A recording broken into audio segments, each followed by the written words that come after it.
Hola, hola, ¿cómo están? Espero que muy bien. Yo soy Elu y hoy vamos a preparar un postre sin horno fácil y riquísimo. Vas a necesitar 150 gramos de cerezas, podés usar si te gustan más las frutillas también. Las vas a volcar en una ollita, acá yo ya las tengo lavadas y cortadas, y le vas a agregar 40 gramos de azúcar. Llevas a fuego medio y removiendo cada tanto vas a esperar que hierva. En caso que tengas o lo prefieras, podés omitir este paso y usar una mermelada de cerezas o la fruta que hayas elegido.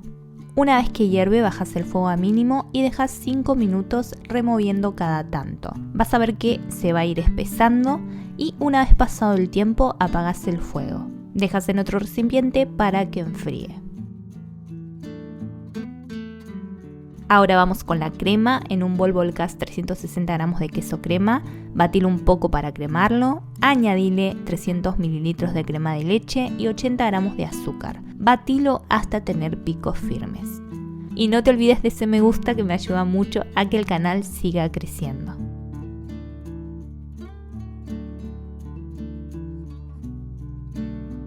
Por otro lado, para humedecer las vainillas vamos a utilizar 200 mililitros de agua a la que vas a darle sabor con unas cucharaditas del dulce de cereza que hicimos. Yo voy a utilizar un molde cuadrado de 20 centímetros, si tenés alguno más chico podés utilizarlo. Y vas a ir humedeciendo las vainillas y acomodándolas en el molde. Le pones un poco de la crema, menos de la mitad porque después vamos a usar un poco más para la decoración. Arriba le volcás el dulce que hicimos de cerezas. Reservate unas cucharadas para la decoración final. Tapas con más vainillas humedecidas y por último cubrís con más crema. Yo le hice esta decoración con manga pastelera y pico redondo. Pero recordá que esto es opcional, siempre la decoración la podés hacer como más te guste a vos. Y terminé decorando usando el pico sultán. En el medio le voy a poner un poco del dulce que nos quedó.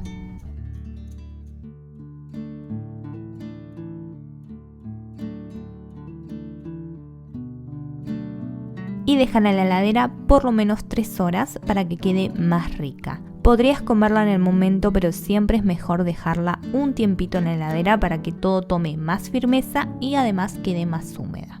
Disfrútala mucho, compartila y déjame un me gusta que me ayuda un montón. Gracias por ver la receta. Si no estás suscrito, hacelo, que es gratis y así vas a poder ver mucho más. Te mando un abrazo super sweet y nos vemos en la próxima.